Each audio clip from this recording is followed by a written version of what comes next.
Waalaikumsalam warahmatullahi wabarakatuh. Selamat siang semuanya. Siang. Terima kasih sebelumnya kakak ucapkan kepada adik-adik dari kelas 12 F4B yang telah memberikan kesempatan kepada kakak dan juga teman kakak untuk dapat melakukan orasi di kelas ini. Nah, sebenarnya orasi kakak itu tentang apa sih gitu ya? Orasi kakak kali ini yaitu tentang GMO. Mungkin di telinga adik-adik semua itu asing. GMO itu singkatan dari Genetically Modified Organism. Ada yang udah pernah dengar sebelumnya? Mungkin ada yang udah pernah dengar di berita, di handphone, atau dengar dari orang itu udah pernah belum? Belum. Nah, karena banyak nih dari adik-adik semua yang belum tahu terkait apa itu GMO atau singkatan dari Genetically Modified Organism, mari sama-sama kita belajar terkait apa sih sebenarnya GMO itu. Nah, GMO itu tadi kan kakak udah sebutkan bahwa GMO itu merupakan singkatan dari Genetically Modified Organism, atau kalau di dalam bahasa Indonesia itu kita bisa sebut dengan sebutan rekayasa genetika. Nah, sebenarnya rekayasa genetika itu udah dilakukan pada apa aja sih? Sekarang itu rekayasa genetika itu berbagai macam dari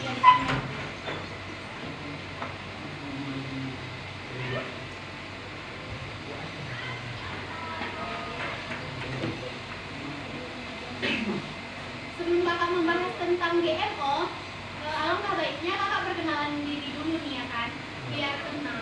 Nah, perkenalkan kakak Siti Rahmawati Berbangun. Kakak itu dari Universitas Negeri Medan, Fakultas Ilmu Pengetahuan Alam dan juga Matematika, Prodi Pendidikan Biologi Sambung 24. Nah, adik-adik semuanya tahu nggak sih kalau sekarang ini itu masyarakat Indonesia, kita nih sebagai masyarakat Indonesia katanya itu udah mulai menerapkan atau yang namanya menjaga kesehatan. Kenapa kakak bilang sudah mulai kak? Emang dari dulu kami nggak menerapkan yang namanya menjaga kesehatan. Nah, kenapa kakak katakan bahwa sudah mulai menerapkan menjaga kesehatan? Itu bukan seperti itu ya adik-adik semuanya. Di sini yang kakak maksud itu di mana masyarakat Indonesia itu sudah mulai menerapkan yang namanya pola hidup sehat. Nah, pola hidup sehat sendiri itu dapat terwujud itu dengan namanya berolahraga, kemudian makan makanan yang bergizi, kemudian apa lagi? Istirahat yang cukup. Nah, pola makan itu kan sangat didukung oleh sumber asupan pangan yang berkualitas. Sumber pangan yang berkualitas itu berasal dari tanaman-tanaman di sekitar kita kan, yang kita konsumsi sehari-hari kan. Nah, adik-adik semua tahu nggak sih kalau sekarang ini tanaman-tanaman yang ada di sekitar kita itu udah banyak loh yang dilakukan rekayasa pada gennya. Berdasarkan sumber yang kakak baca itu udah ada 10 kalau nggak salah 10 jenis tanaman atau bahan pangan yang udah direkayasa genetikanya. Itu apa aja kak? Yang pertama itu ada buah tomat. Nah, tomat itu yang pertama. Kemudian ada jagung. Apalagi kak? Ada kapas. Kemudian ada minyak canola. Kemudian kacang kedelai, susu sapi dan olahannya, kentang, beras, minyak ini tadi udah ya, minyak canola ya, dan lain semacamnya, sejenis itu dia seperti itu. Nah, kenapa sih kak sekarang ini itu aneh-aneh aja? Kenapa sekarang ini ada yang namanya rekayasa genetika pada tanaman itu? Pasti adik-adik semua nih pengen tahu ya kan, kenapa bahan pangan itu dilakukan rekayasa genetika sebenarnya. Nah, apa sih kak tujuannya? Nah, tujuan dari bahan pangan itu dilakukan rekayasa genetika adik-adik semuanya itu agar nantinya kita itu kan pasti akan terus bertumbuh kan, makin besar, menikah, terus jadi tua, terus punya keturunan, terus nanti anak-anak kita pun akan punya keturunan lagi, kita akan punya banyak keturunan. Nah, apa tujuan dilakukan rekayasa genetika ini?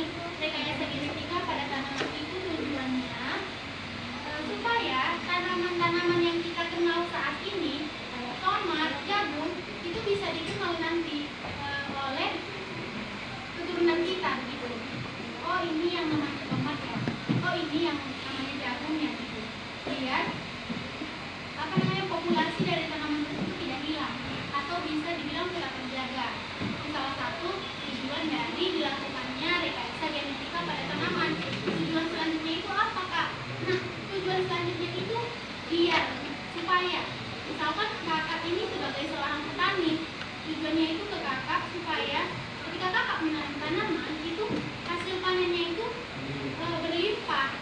Kemudian buah yang dihasilkan dari tanaman yang kakak tanam itu pun lebih banyak daripada hasil panen biasanya.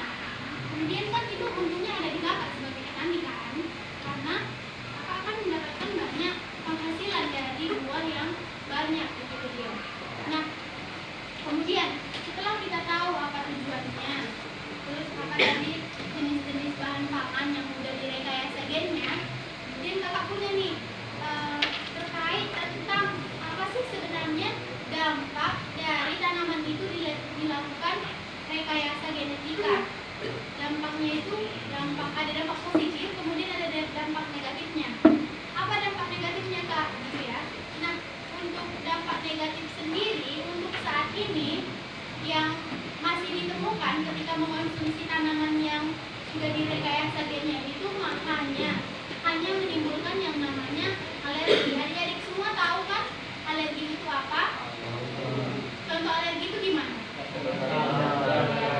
Gatal, kemudian merah, lagi gental biduran, kemudian alergi apa lagi? Mana?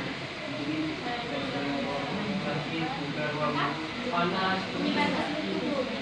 Nah, dia alergi yang disebabkan oleh tanaman yang dilakukan rekayasa genetika ini. Kemudian untuk dampak positifnya apa kak? Nah, untuk dampak positifnya itu ketika kita mengonsumsi tanaman yang sudah direkayasa gennya itu atau tanaman GMO ini, itu yang pertama biasanya ketika tanaman lain itu tanaman asli yang dilakukan rekayasa genetika itu buahnya itu lebih cenderung lebih asam, atau buah yang sudah dilakukan rekayasa genetika itu buahnya lebih manis, buah GMO ini, sehingga nantinya konsumen ataupun kita semua itu sudah mulai tertarik dengan buah tersebut. Kalau manis kan kita suka kan sama buah-buahan kan, kalau asam biasanya kurang suka kan, di asam aku nggak mau lah coba. Nah, ketika buah-buahan tersebut manis, maka kita akan tertarik untuk mencobanya. Nah, ketika kita mencoba bahan pangan atau buah tersebut yang manis itu, pasti sumber vitamin yang masuk ke tubuh kita itu lebih banyak dong daripada sebelum tanaman tersebut dilakukan rekayasa genetik seperti itu ya kan. Nah, kemudian seperti yang kakak sampaikan sebelumnya kepada petani, dampak positifnya itu kan tadi buah panennya itu meningkat kan, itu juga termasuk dampak positifnya. Hasil panen itu meningkat, jadi menguntungkan bagi kita semua. Kemudian itu pertumbuhan tanaman ini cenderung cepat, sehingga tidak membutuhkan waktu lama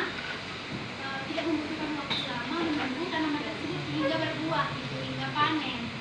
Nah, itu terkait tentang dampak terhadap dampak positif dan juga dampak negatif. Kakak punya nih terkait tentang dampak positif dan negatif terhadap lingkungan. Itu apa kak?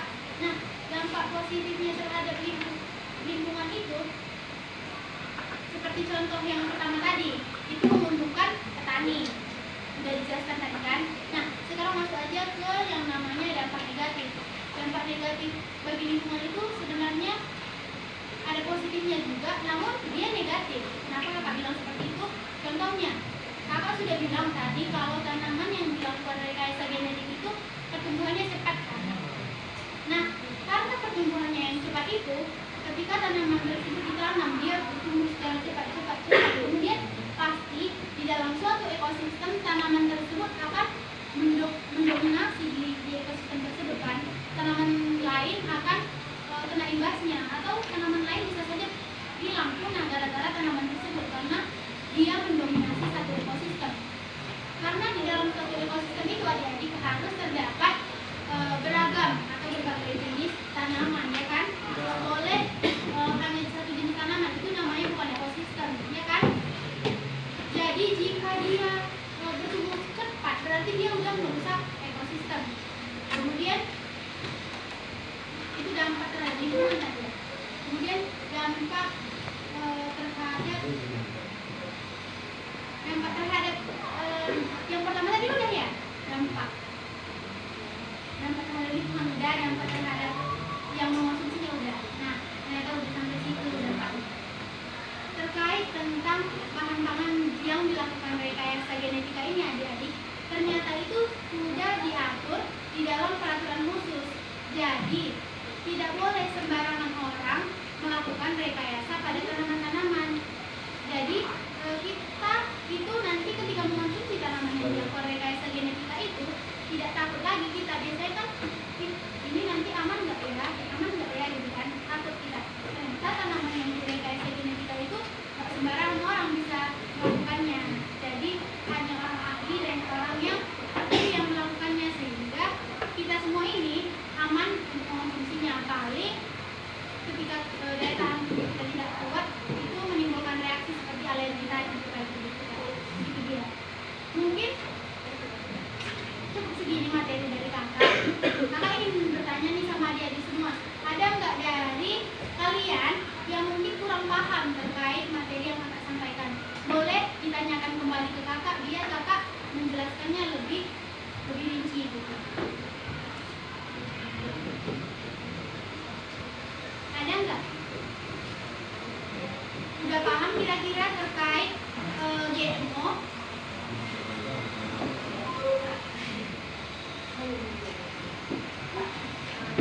Dia mengenalkan GMO itu ke semua. Ada nggak dari yang diterapkan GMO? Namanya siapa? Nadia. Makasih Nadia atas pertanyaannya. Nah, pertanyaannya kan apakah semua tanaman akan dilakukan GMO? Mungkin tanaman yang berada di sekitar kita kayak pohon mangga, pohon mahoni itu kan nggak dilakukan rekayasa genetika kan? Jadi nggak semua tanaman itu dilakukan rekayasa genetika. Hanya tanaman yang mungkin memberikan manfaat bagi manusia. Misalkan tomat tadi kan ada manfaatnya kan, konsumsi jagung juga ada manfaatnya, beras apalagi padi. Kan itu pasti dibutuhkan oleh masyarakat Indonesia. Jadi lakukan rekayasa genetika supaya makin melimpah karena kebutuhan dari konsumen itu ada seperti itu. Terima kasih. Ada lagi? Sebelah sini ada nggak? Kira-kira? Yang laki-laki ada yang mau nanya? Udah paham terkait materi GMO-nya? Ada sekretaris enggak? Sekretaris mana? Ada? Kakak mau nanya nih, kan adik-adik semua udah paham nih terkait materi yang kakak sampaikan. Nah, kakak pilih di absen salah satu orang untuk memberikan setidaknya sedikit ringkasan atau apa sih sebenarnya GMO itu tadi terkait materi yang kakak sampaikan ya. Kakak pilih namanya.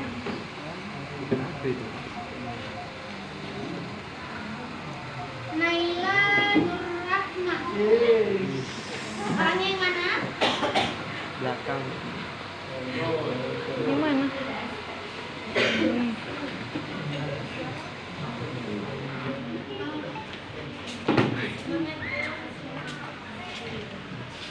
Ayo, apa menurut kamu terkait materi yang kakak sampaikan itu apa yang kamu dapat?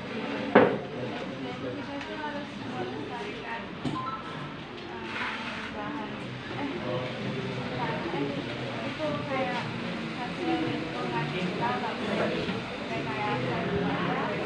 Generasi kita bisa merasakan rasa aslinya. Oke, makasih ya. Siap tadi Naila ya. Kasih ya. Satu lagi deh yang cowok. Ini namanya Ibnu Rafi Pratama. Yang mana itu? Itu dia. Apa ringkasan menurut kamu terkait ilmu yang kakak sampaikan tadi? Sedikit aja. Selain Oh gitu tuh.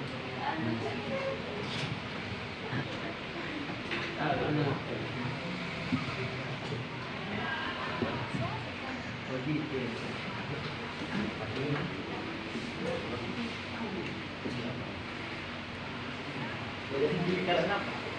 kan kakak tadi udah menyampaikan terkait GMO nih.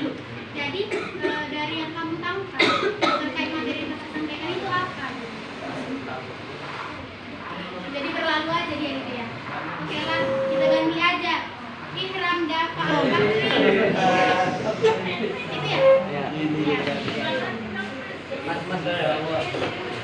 Langsung aja saya. Di tadi kakak bilang tuh yang melestarikan tanaman Hmm. seperti menggabungkan apa sih biometrik tumbuhan hidup tadi. Itu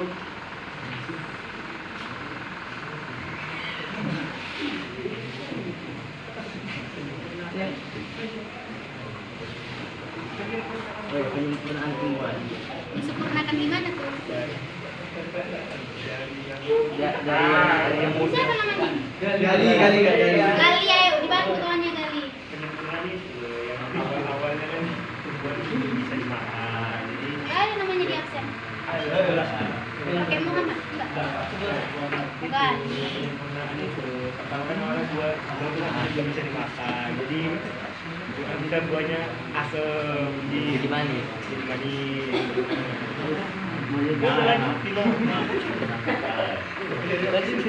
Ya, ya. Nah, kasih ya. Berarti ada setidaknya ya masuk materi yang kakak sampaikan kepada kalian walaupun nggak banyak-banyak amat gitu ya kan. Iya. Nah, mungkin cukup sekian pemaparan kakak